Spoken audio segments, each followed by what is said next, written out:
Hey there, I'm Stephanie Ruhle, live at MSNBC headquarters right here in New York City. It is Wednesday, February 2nd, Groundhog Day, and we've got a ton to get to this morning. Ukraine, the country's foreign minister, is just kicking off a news conference. It comes one day after he's in eastern Ukraine, and the former U.S. ambassador to Ukraine, Bill Taylor, who just got back from Kyiv. Ambassador, you were just there. Putin basically rejected what the U.S. and NATO had to say, but he also said there could be a diplomatic solution. I talked to Gary Kasparov several times in the last couple of weeks, and he gags at this idea that you could even say the word diplomacy with Putin in the room. So, Stephanie, gag or not? Zelensky was telling people, calm down, do not panic. Now he's saying this could turn into a massive international conflict. That's a huge shift. So tell us what it's really like there. Yeah, I mean, Stephanie, if you're out. You are right. I hope a diplomatic route is the way we're headed. But if not, if there is a war, what do you think it would look like? Invade Ukraine. They are opposed to that. Explain to us how hard it would be, because Putin seems to believe that if he invades Ukraine, Russia can take it over like they did Crimea. But here's the thing. Crimea has like 2 million people. Ukraine has like 40 million people. Turn to big news on the battle against the coronavirus for the youngest among us. Pfizer officially remain cautious about the vaccine. Just 30. Walk us through what's going to happen next. Well, Steph, what we're expecting is that we get. What is your recommendation? Wait to see the data. I think on February 5th. Showed a poll that only 31%. I'm with them. I want to wait to see the data. I mean, I think they should. From what parents feel comfortable doing. Once this does get approved, do we expect to see a lot more businesses push to get their employees back? A lot of them have been waiting because lots of employees say, I have young kids at home. Once those people can get their kids vaccinated, are we going to see a lot of businesses say, time to get back to work? Also developing this morning, another wicked blast of winter impact. Stay safe where you are. I mean, it's going to take hours to dig those cars out. I'm not sure how you are getting back to wherever you're staying, but hopefully you got good boots on you. We have breaking news right now from the White House. I want to bring Peter Alexander in. Peter, what have you learned?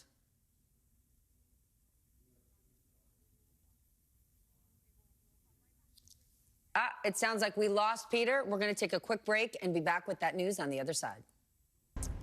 Let's bring you that breaking news. NBC News confirming that President Biden has formally approved plans to send U.S. troops to Eastern Europe in response to the Russian threat to Ukraine. I want to bring in NBC Bill Taylor. Peter, what do you know?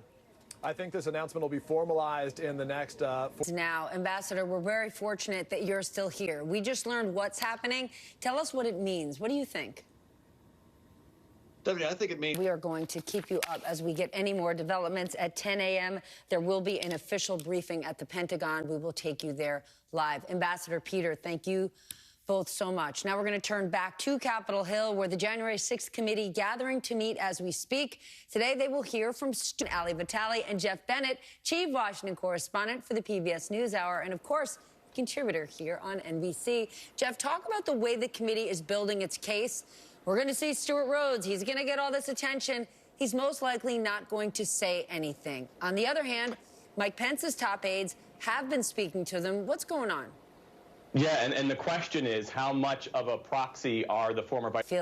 Actually, it is Groundhog Day.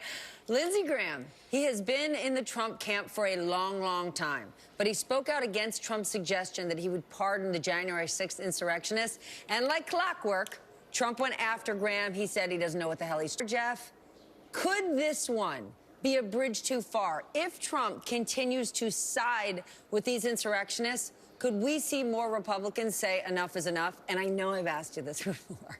No, and it's a good question. And the answer is... Correct. The former president. The former president. Because right now, Lindsey Graham has a job. Right now, Donald Trump, he got nothing. Ali, let's shift to the Supreme Court. What's the latest on how the process is going? Yeah, well, look, one of the central people in this upcoming Supreme... blocks from here makes you take a deep breath. Right now on your screen, you are looking. It's time for Money, Power, Politics. And this morning, we are following pandemic relief money, and the results they're not good. Senior finance reporter Stacey Cowley, also with us, MIT economics professor David Otter. He led a team of researchers who studied this very program. David, you found that most of this money went to business owners, their investors, and their creditors. But the workers who would have lost their jobs didn't get the money. It didn't work out for them. How on earth did this happen? So it's a mixed picture.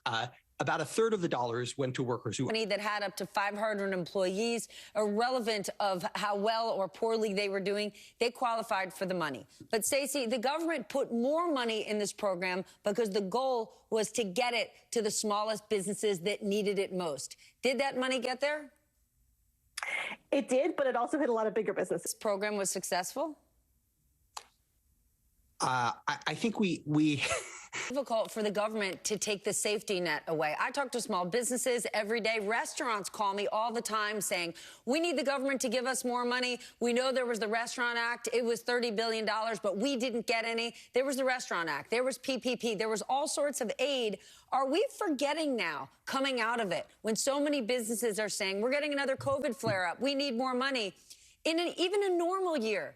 Business is open, business is closed. That's part of the normal business cycle. The government doesn't show up every time there's an issue.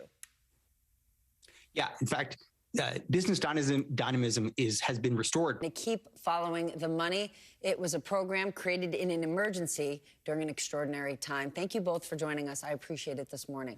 Coming up next, this morning, a suspected gunman is in custody after he's and growing controversy over what books should be allowed in schools. An NBC picture Footloose. This is really happening right now. When we've got issues like school shooters, and that's not the top priority, book banning is. Good morning, Stephanie. You're right. Look, this is one of the biggest book challenges we have seen. It's a really important story. And this morning, we're taking a turn into the world of artificial intelligence. Everywhere you look, billed as the future, it's not all good news. NBC's Jacob Ward has spent it is time to take action before it's too late. Jacob joins us live. Jacob, this is really scary stuff. You know, when we think about driving, for example, we used to understand how to navigate. We knew the names of streets and towns and cities. Now, if we can't type it in, we can't get there. That's absolutely right, Stephanie. Jacob, it is deeply entrenched in our daily lives. How do we get out of it? Do we actually have the will to do so? Well, Think of all of us who say, I don't feel comfortable with these social media platforms. And as we're saying it, we're scrolling Instagram. This is the thing. I think as a society, we face this extraordinary turning point. It gets me watching endless hours of television and online shopping. The addicted to exercise, sadly, hasn't hit me yet. What are you doing in your life right now? You have studied this. You know how scary this is, and regulation hasn't come. What are ways you've changed your behavior? You're a parent. Well, I have been holding off on personal devices and phones until the age of 13 in my house, and it has been a battle. If you're that family who does that, you're the cheese standing alone. It's not that easy. Jacob, fantastic to see you. Amazing book. I highly recommend it. People need to read it. It matters. That wraps up this busy hour.